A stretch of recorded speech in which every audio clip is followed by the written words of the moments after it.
Hello and welcome to a very special episode of MMO Weekly, presented as always by Chitty's Cheesesteaks. I'm your host, Sal Manzo, joined this week to preview the 2024 season. Half of the voice of the Mets of the radio. We know him, we love him, Keith Raad. Thank you so much for taking some time with me tonight. We really appreciate it. We know starting in a couple of days from now, it's going to be a long few months for you. So we appreciate you taking some time with us. No problem. Hoping for a long and sweet 162 regular season games and more, hopefully, and more. Fingers crossed. Fingers crossed. Absolutely. We know, hopefully on Thursday they'll start 1-0. We know how good the Mets are come opening day. We know that whole record there. But obviously, we just want to preview the season here with everything going forward. But before we kind of do that, there's a couple of names I want to get into. But I feel like it would be remiss to not ask what it's been like now. Couple of days with JD Martinez now in the fold with the Mets. Obviously, the Syracuse Mets are really excited to start the year. We know that. They get a couple of weeks of JD down there to get his season ramped up. But just want to get anything, that you've heard the last few days now that he's in camp, just your thoughts of, bringing a player of that caliber to kind of really solidify a lineup that's really been using a player like him for a long time. Yeah, I think the Mets have always wanted JD Martinez. Just the price was a little steep, to be honest with you, with the plan and where that was going. And if the price tag fell big time, I mean, if the price falls enough for anybody, you take them. And now that you have JD Martinez, you can feel the excitement dripping from Pete Alonso, Francisco Lindor, Brandon Nimmo. I mean, the core is excited. And I think JD Martinez is excited to play for the Mets. I think some of the young guys might be able to take advantage of the things that JD Martinez can teach them. He'll be like kind of a co-hitting coach of the now two that the Mets have. So it's an immediate thump. And the only reason this guy is out of a job is because Shohei Ohtani is the Dodgers DH. So it's not as if he lost a step. He's just not Shohei Ohtani, which is fine. So I think even though he's 36 going on 37, he's not going to hit like it. He'll hit like he's 26 going on 27, I think. Yeah, absolutely. I mean, I talked about it last show with our producer, guy at 36, like you said, had almost 250 total bases last year, over 30 home runs, 100 RBIs. We know this is a professional hitter, and what he can do, especially for a guy like Pete Alonso, this is probably the best protection that Pete will have.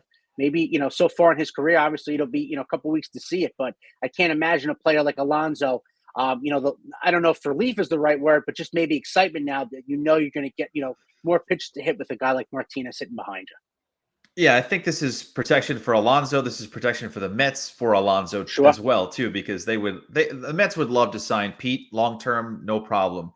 This is kind of a little bit of an insurance policy for him to have a solid year, to at least have, hey, we got JD Martinez for you. So I know Pete's very excited. He's been a little more open and animated this year.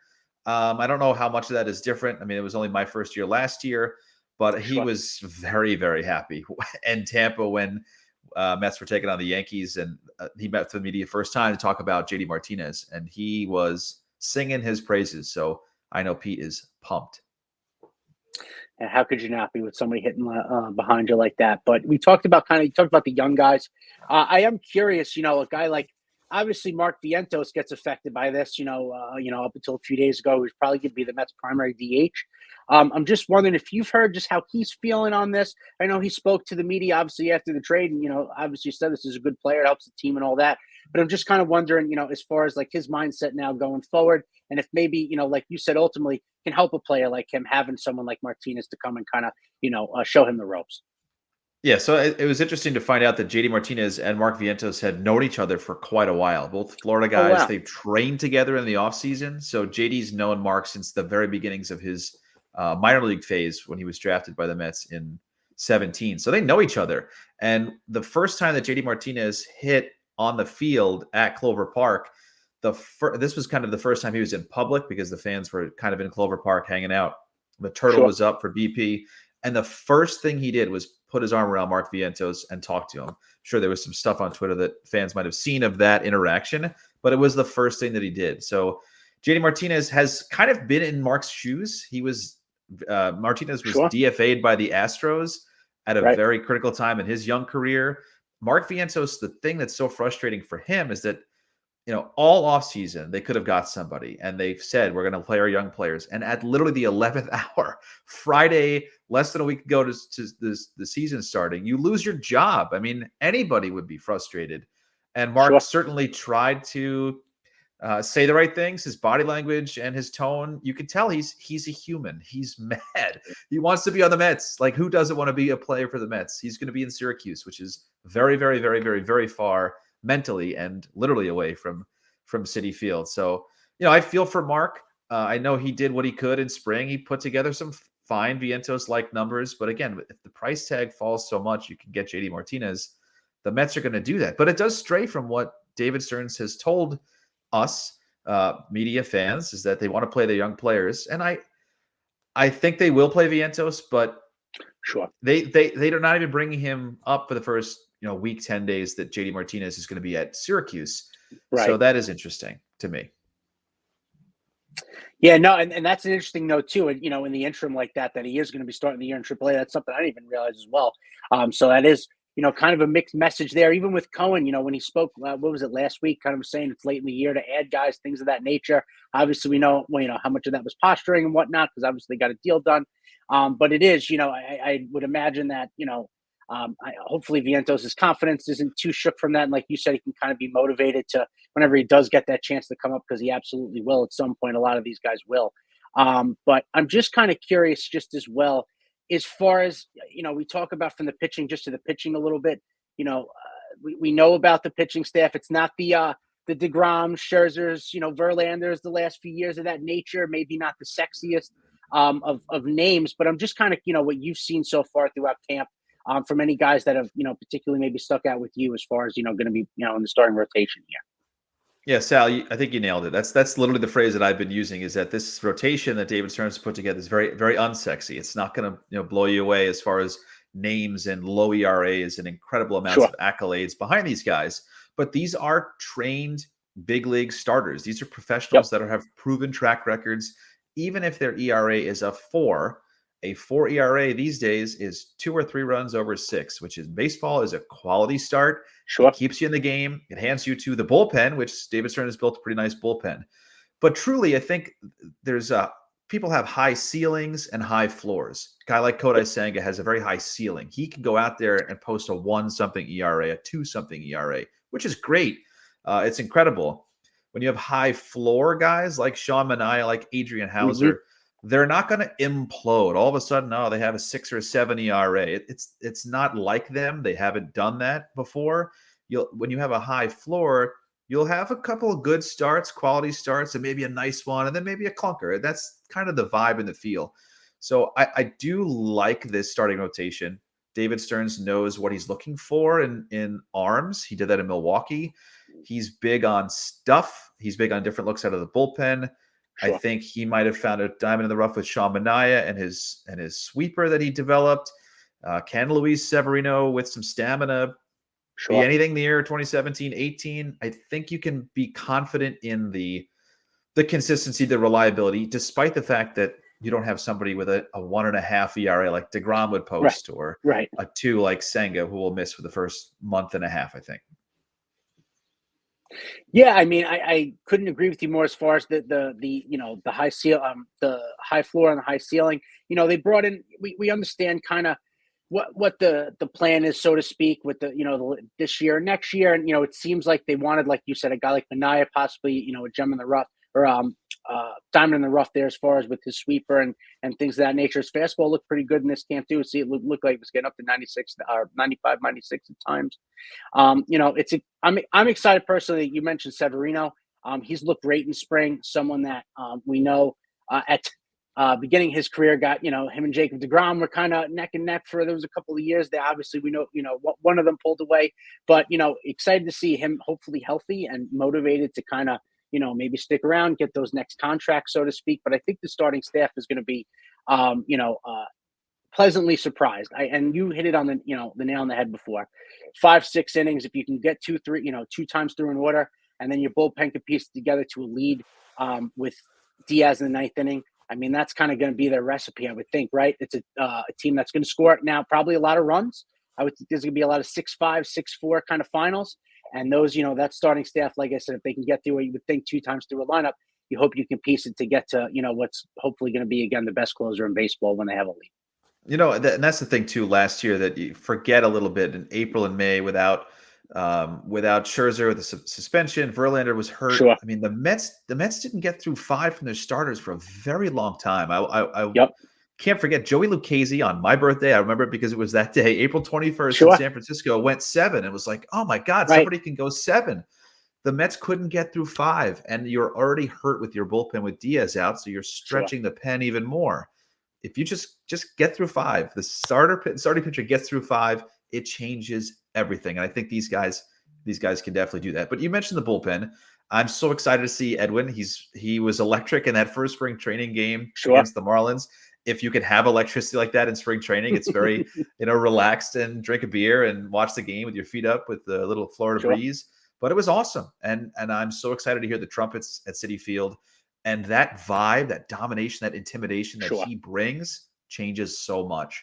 It changes so much. For the rest of the bullpen, for that feeling of reliability, if you're Adam Yep. Ottavino and you don't have it, and maybe you blow it in the 7th or the 8th, or Sure. instead of a 2-run game, it's a 1-run game, you have Right. Edwin Diaz to fall back on. I'm not going to say, Adam's going to get mad at me that I picked on him, but anybody, you stick anybody in that situation. Yes. Right. Now you have that fallback option with Diaz.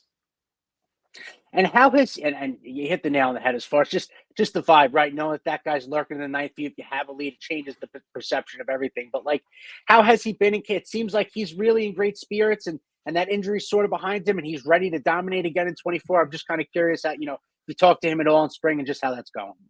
Yeah, he feels good. He said it 1,000 times, and I think he was maybe ready at the end of last year. So it's not as if he Sure. just picked up a ball on February Yep. 1st. Like, he came in guns a-blazing, ready to do this. And they were careful with him, as you'd imagine, not pitching, but just being in a game, and there's a dribbler off the mound. How is he going to handle that? How is he going to handle his legs underneath him, just in PFP baseball mode? I know the old adage, pitchers aren't athletes. and you just don't want Diaz to get in trouble with any kind of plays Sure. like that. So I think the thing that I'll be interested to see in April is how many back-to-backs will he work. They Sure. may take it easy on him early in the season because, again, there's no point. You're not going to win the division in April, that kind of thing. So, but I do think he's physically ready. I think everybody just has a little bit of that mental hurdle to make sure he can pitch a back-to-back and field his position. But he feels good. His arm is electric. And coming from the minor leagues, I used to see big leaguers come down and rehab all the time, and they would sometimes look really good against minor league hitters. When Edwin Diaz pitched against the Marlins that first night, it was as if he was facing minor league hitters. But these were the big league guys for the Marlins. Sure. The 3 guys that he faced, and it was different. It was so different in a good way. Yeah, and right. Even he said he was a bit surprised at how well that first outing went. He wasn't, expecting to strike out the side there. But it just goes to show when you have that caliber of player healthy and on the mound for you, what things can do. I do want to talk a little more about Alonso and then Alvarez to kind of round things out, but I would be remiss to ask just your thoughts on Carlos Mendoza's first spring training as manager. What are people talking about? I'm just kind of curious there as we kind of head, into the season start now. Yeah, I like Carlos so far. Again, it's so far. I mean, he knows this too. He's very humble. He respects the job. He knows that, his legacy, what he's trying to do, isn't really going to be solidified until those games start and something goes wrong in crisis mode and they have to handle it.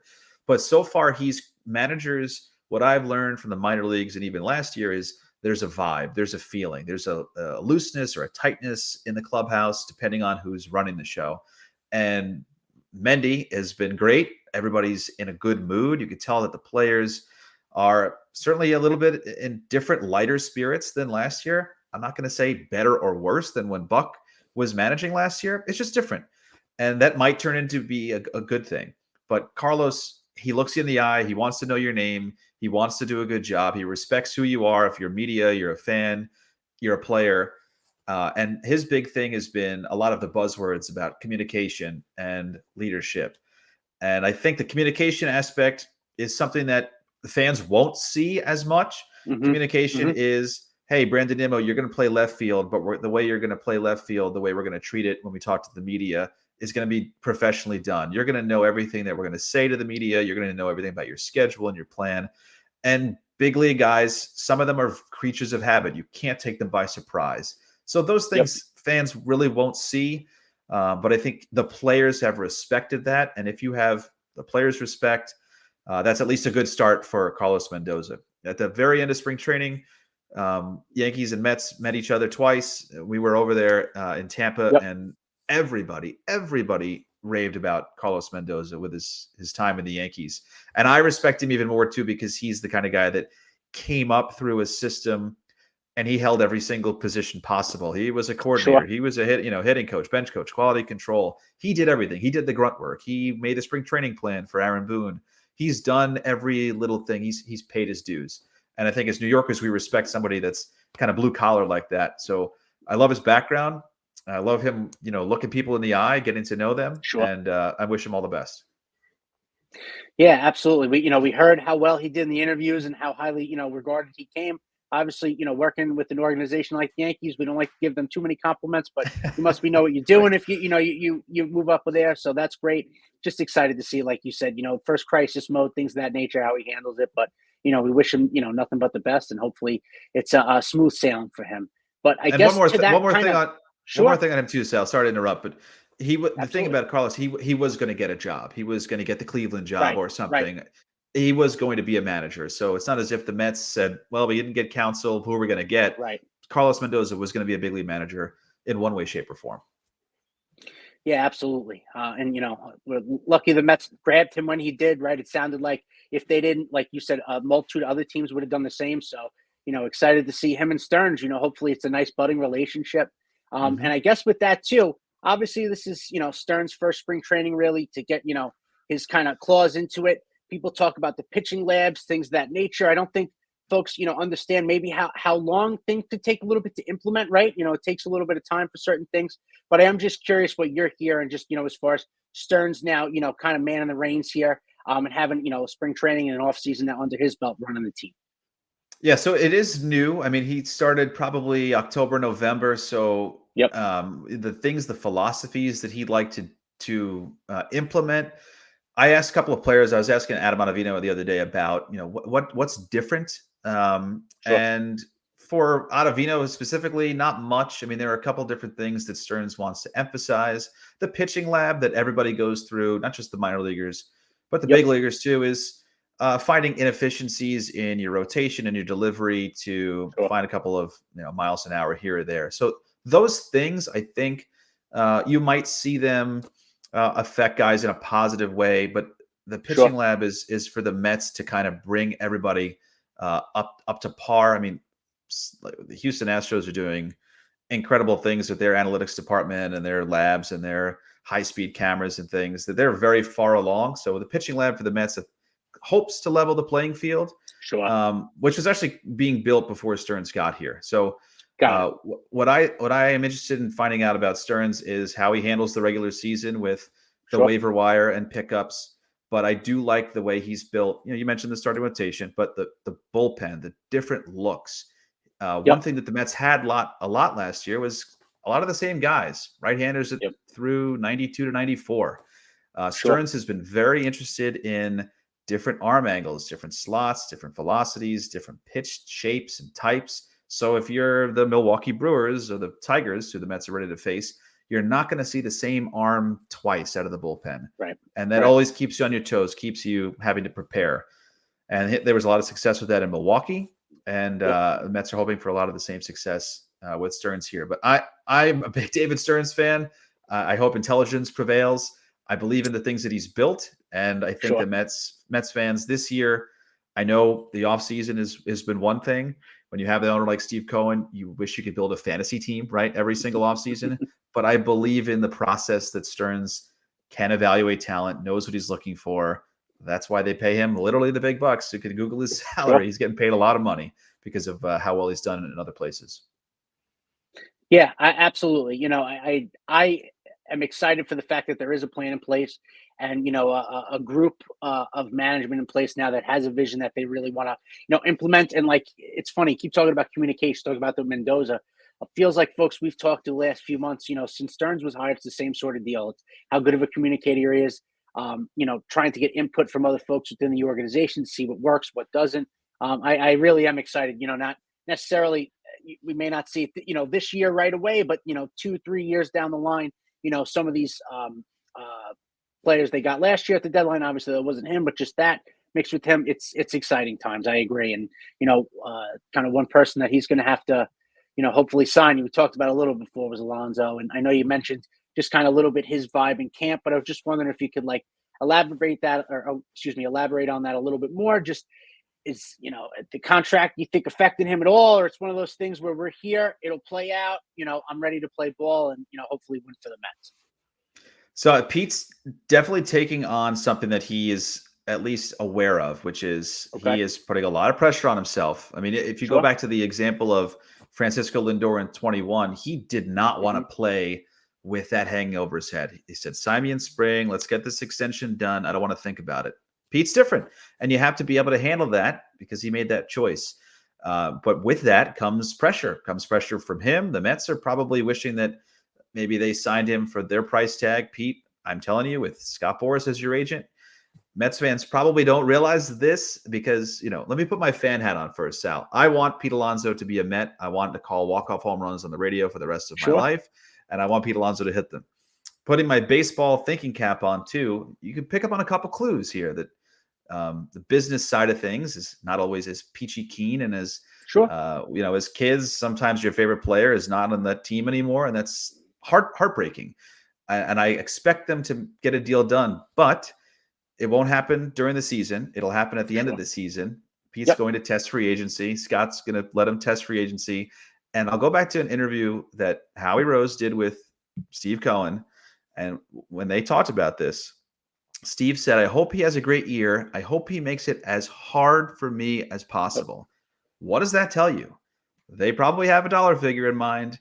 And I don't know if the Mets agreed with that or said, we think that you're worth that, because Steve said, okay, if you put together a huge year, I'll meet you there.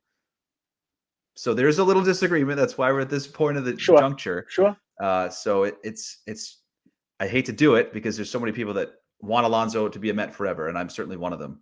But sometimes that's not the case for the business side. Now they can get this thing figured out very easily in the offseason.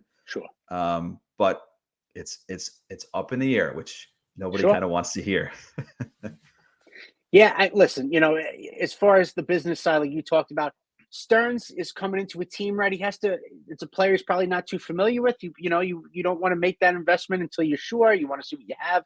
And as far as you said with Cohen, they probably have a number in mind. We know what market value is for a top first baseman. Whether Pete wants to go over that or not with his agent, we don't know. And like you said, hopefully has a great year, and Cohen will be willing to pay even more. But, I look at Aaron Judge as the benchmark for all that. He had bet on himself, had a monster year, and the Yankees ended up paying him. Obviously, probably more than they wanted to, but they worked it out. And Cohen's not stupid. He understands, like you said, putting that fan head on, what Alonso brings value-wise to the franchise and eyeballs. So no matter what, I think they'll get something done. But it'll be interesting to see if it affects him one way or another throughout the year, the team success sort of thing. But, I guess we'll see what happens here. And like you said, now with JD Martinez sitting behind him, hopefully Pete will have a few more home runs and RBIs there for you that you get to call. That'll be good. Yeah, he's and again, he's one of the clutchest players. We've seen him since he came into the league in 2019, and he likes the pressure of the moment, and I'm sure he's going to actually like and thrive on the pressure of I'm playing for my value, my salary. So I think it'll work to his advantage. Absolutely. And, I know Mets fans and everyone hopes it works out either way, and he'll be a Met for a long time. But last couple of things for you. I have to talk a little bit about Francisco Alvarez. Obviously had a great spring with the bat, but even more so, it seems like he wanted to put the rest of, the National League of Baseball on notice that I can throw this thing back here, and I'm not scared to. I'll back pick you. I'll throw runners out, stealing second, third. He really seemed to, shine his defensive prowess here this spring. I was just wondering if you could touch on that a little bit. And, if you're even surprised a little bit at all with how good defensively he seemed to, has been so far in spring training. So Francisco Alvarez, I have to stop getting surprised by him because he forever, even in his minor league days when he was 19 with the Brooklyn Cyclones, he would say, I'm going to do this. And we'd all say, you're crazy. And he would go out and do that. He said he was going to make his big league debut when he barely got to AA. And later that year, he, lo and behold, made his big league debut, despite the fact that everybody said, no, not yet. Alvy is the sky's the limit with him. He's incredible. I'm very excited offensively to see what he can do. I'm more blown away with the throwing out base stealers in spring. Sure. Because nobody could do it last year. I mean, JT Right. Realmuto and Patrick Bailey with the Giants threw out a couple guys, but it's almost like a lost cause. So why are you even Sure. trying? How can a human get it there, faster than these guys are stealing bases with the new rules? And here's Alvarez in spring throwing guys out, even throwing guys out with Adam Ottavino on the mound. This is the third time I picked on Ottavino in this show.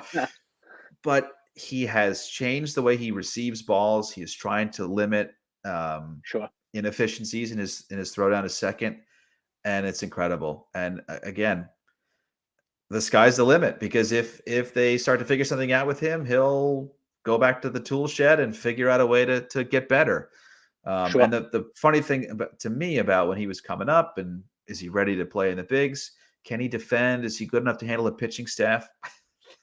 Yes, obviously, that's almost his best quality now. And he hit 25 bombs last year in a very strange year for him. So offensively coming into this year, he's going to be mentally and physically ready for 162. If you go back and look at his catching numbers for the minors, I mean, these guys are playing 140 games. They have every Monday off, and he's not catching the other 6 days of the week. So the workload, you're just not ready for that. I mean, I'd love to go out tomorrow and run 10 miles, but if I've never done that, I'm not going to have a good time running. So I think this year, again, his ability to adjust on the fly and then adjust if you give him months to get ready with conditioning. Sure. I'm jacked. And with JD Martinez batting fifth or behind Pete fourth, whatever it may be, I think Alvarez would have been great protection.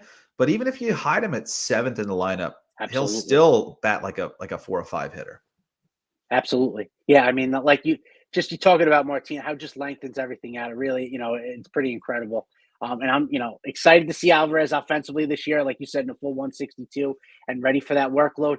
But, just throwing runners out, especially the back picks at first base. It almost feels like I'm letting you know that this is our way of, we're going to hold runners on this way. If, stay close there. It really, the confidence with that is awesome to see. Obviously has a cannon, and hopefully it just gets better and better. The sky seems, like you said, the sky seems to be the limit for him. And this is with Alvarez in the fold now, and hopefully, we'll see what happens with Alonso after the year. But a core group of guys that really can on paper contend for a lot of years. I really think so. I think the lineup, even before JD Martinez was in there, was pretty good. I mean, write it in 1 through 9. It's you have a tough time who's going to hit where. And now JD Martinez is in this lineup. The Mets should score a lot of runs, and they might need to score a lot of runs, but they should score a lot of runs with this offense. Absolutely. Absolutely. And last thing, I don't want to keep you all night, but I am curious. Just obviously things happen during the year. There's not everything that you can kind of predict. I'm just wondering if there's maybe a couple of things that you're looking forward to in particular this year to get to call or announce or anything like that. So just from a personal standpoint, even the Mets, we're going to London in June. That is really exciting. I'll see you there. Okay, good. Amazing. I was very interested to see how many people were going to come, what kind of contingent of Mets fans we're going to fly over.